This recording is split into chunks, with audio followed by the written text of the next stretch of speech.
Hi everyone, APSL PRB Constable Prelims, previous paper, Maths question and answers, 10th question.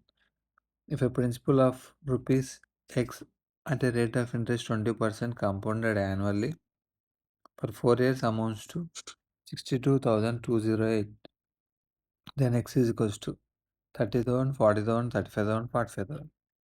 X రూపాయల అసలు సొమ్ము సాలీన 20% చక్ర వడ్డీ గణనంతో 4 సంవత్సరముల కాలానికి అయ్యే మొత్తం రూ. 62,208 అయితే అప్పుడు X is equals to 30,000, 40,000, 35,000, 45,000.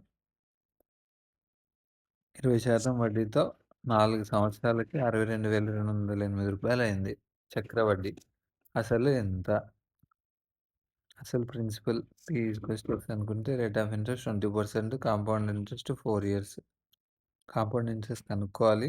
Time 4 years. Amount formula తెలుసు కదా! Amount is equals to principal into 1 + r/100 whole power n.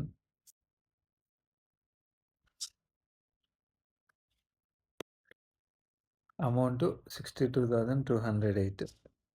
Principal అంటే ఎక్స్ అనుకుందాం.